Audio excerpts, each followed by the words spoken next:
করবেন। এই দুনিয়াতে বিশুদ্ধ পানি কিনতে যাবেন টাকা লাগবে, দুধ কিনতে যাবেন টাকা লাগবে, শরাব কিনবেন টাকা লাগবে, মধু কিনবেন টাকা লাগবে। আল্লাহ পাক জান্নাতে ডাক দিয়া বলবে, ও জান্নাতীরা আসো আসো আসো আসো, আমি আল্লাহ তোমাদেরকে 4টা নহর জান্নাতে ফ্রি করে দিলাম, একটা টাকাও লাগবে না, মন ভরে তোমরা পান করো। সুবহানাল্লাহ বলে। এরে মুসলমান আমার বাবা, আল্লাহর পয়গম্বর বলে জান্নাতে আল্লাহ একজন পুরুষকে কমপক্ষে 70 থেকে 72টা স্ত্রী দিয়া দিবেন, বউ দিয়া দিবেন, হৌরে গেলমা। কেমন সুন্দরী তাদের তুলনায় দুনিয়ার গুলা তো কোনো সুন্দরী নয়। বলতে পারেন হুজুর কি বলেন, আমগো চট্টগ্রামের নারীরা তো অনেক সুন্দরী। আমি বলবো বাজান, টেলিভিশনের পর্দায় একটা নায়িকা দেখেও পাগল হয়ে গেছো যুবক ভাইয়েরা। তুমি তো জানো না এই নায়িকাটা টেলিভিশনের পর্দায় আসার আগে কমপক্ষে আধা কেজি আটা মাখছে মুখে। এরে যুবক তুমি তো জানো না কত কিছু দিয়া মুখটারে সাজাইয়ে তোমার সামনে আসছে। ও যুবক তোমার ধোকা দিতেছে।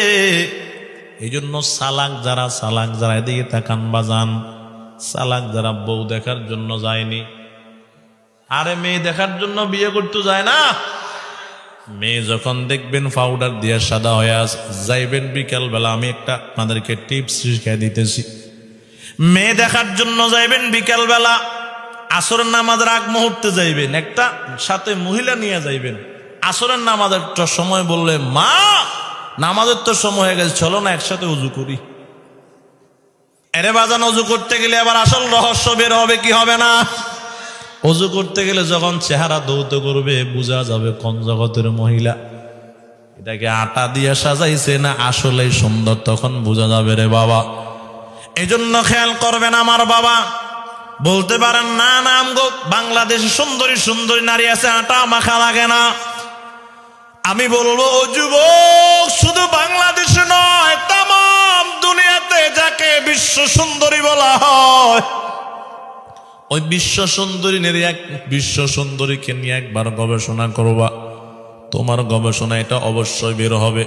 বিশ্ব সুন্দরীর চোখ দিয়া ময়লা যায়, নাক দিয়া ময়লা যায়, মুখ দিয়া ময়লা যায়। 8-10 ঘন্টা 12 ঘন্টা টানা কিছু না খাইলে এমন দুর্গন্ধ মুখ দিয়ে বের হবে, সামনে দাঁড়ায় কথাও বলতে পারবা না। বিশ্ব সুন্দরী 24টা ঘন্টা পায়খানার একটা ব্যাগ নিয়ে পেটের ভিতরে ঘুরতে থাকে, যতই সুন্দরী হোক না কেন। আর জান্নাতের সুন্দরী হুরে গিলমারা কেমন হবে? আটা মাখা লাগবে না, এদের চোখ দিয়া ময়লা নাই, নাক দিয়া ময়লা নাই, মুখ দিয়া ময়লা নাই, এদের মুখে কোনো দুর্গন্ধ নাই, এদের ভিতরে কোনো নাপাকি নাই রে বাবা।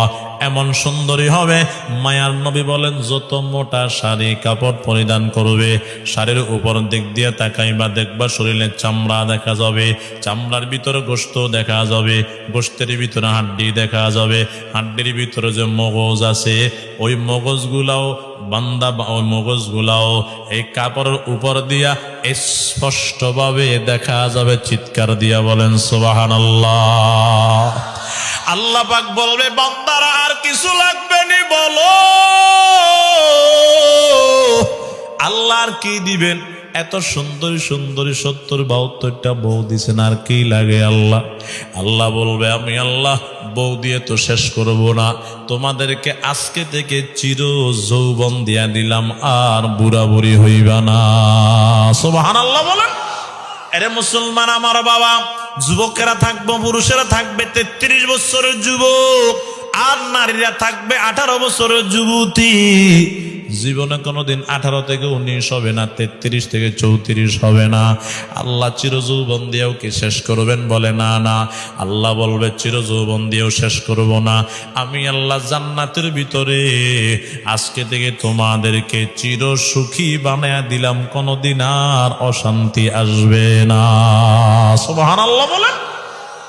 ও মুসলমান আমার বাবা, বান্দাদেরকে বলবে বান্দারা আর কিছু লাগবে না, আল্লাহ আর কি লাগে, চিরসুখী বানায়া দিলেন। একটু সুখের জন্য দুনিয়াতে কত চেষ্টা করছি, সুখের চেহারা কোনোদিন দেখি নাই, আজকে চিরসুখী বানায়া দিলেন আল্লাহ, আর কি লাগে, আর তো কিছু লাগে না। আল্লাহ বলবে না না, আরো একটা স্পেশাল জিনিস আমি আল্লাহ তোমাদেরকে দিব। আল্লাহ আর কি দিবেন, আর তো কিছু বাকি নাই। আল্লাহ বলবে এবার সেটা নিয়ে যাও, কি দিবেন আল্লাহ দেন। আল্লাহ বলবে এবার তোমরা তৈয়ার হও, আমি আল্লাহ এবার তোমাদের সঙ্গে সরাসরি দেখা দিব। আল্লাহ জান্নাতীদের সঙ্গে দেখা দেওয়ার জন্য আমার মালিক যখন নূরের পর্দাগুলো উঠাইয়া দিবে, আল্লাহ নূরের তাজাল্লিতে জান্নাতীরা বেহুশ হয়ে যাবে। এরে বাজানো হুশে আইসা আমার মালিকের মন ভরিয়া দেখবে, কলিজা ভরিয়া দেখবে। আল্লাহ বলবে আর কিছু লাগবে না। আল্লাহ আর কি লাগবে, আর তো কিছু লাগে না, আপনাকেই দেখা গেলাম। আল্লাহ বলবে না না, আমি আল্লাহ আর একটা জিনিস ঘোষণা দিতে চাই। কি ঘোষণা দিবেন আল্লাহ? আল্লাহ বলবে আজকের দিন থেকে আমি আল্লাহ চিরদিনের জন্য তোমাদের উপর রাজি আর খুশি হয়ে গেলাম, আর নারাজ। সুবহানাল্লাহ বলেন। ও মুসলমান আমার বাবা, ওই জান্নাতে যাইতে মনটা চায়নি রে বাজান। চাইতে গেলে ইবাদত করা লাগবে কার? আল্লাহর ইবাদত করব। বাজান রে কথা শেষ, দোয়া হয়ে যাবে, কথা শেষ। খেয়াল করেন বাবা, যদি ইবাদতটা না করি এবার আল্লাহ কি দিবেন? কোরআনে আল্লাহ বলেন, গুনার বোঝা নিয়া বান্দা যখন হাসর ময়দানে হাজির হয়ে যাবে, আল্লাহ ডাক দিয়া বলবে, আল্লাহ পাক বলবে ওয়ামতাজুল ইয়াউমা আইয়ুহাল মুজরিমুন, গুনাহগাররা আজকে নেককারদের থেকে আলাদা হয়ে যাও। এ শুরু হয়ে গেল বাজান, শুরু হয়ে গেল, শুরু হয়ে গেল। গুনাহগাররা তোমরা নেককারদের থেকে আলাদা হয়ে যাও। ফেরেশতারা গুনাহগারদেরকে নেককারদের থেকে আলাদা করে দাও। ও গুনাহগার যুবক, ওই দিন নেককারদের থেকে আলাদা করিয়া দিবে। আলাদা করিয়া কি একদিকে নিরাপদে রাখবেন? বলে না না, আমার মালিক এবার ডাক দিয়া বলবে খুযুহু ফাগুল্লুহ, এদেরকে ধরো, জাহান্নামের শিকল বেরি করা, হাতে পায়ে গলায় লাগাও। জাহান্নামের শিকল বেরি করা লাগাইয়া দিবে রে বাবা। জাহান্নামের শিকল বেরি করা হাতে পায়ে গলায় লাগাইয়া একদিকে কি নিরাপদে ফালায় রাখবেন? বলে না না। এরপরে আমার মালিক বলবেন ইউরাফুল মুজরিমুনা বিসিমাহুম ফায়ুখাযু বিন্নাওয়াসি ওয়াল আকদাম।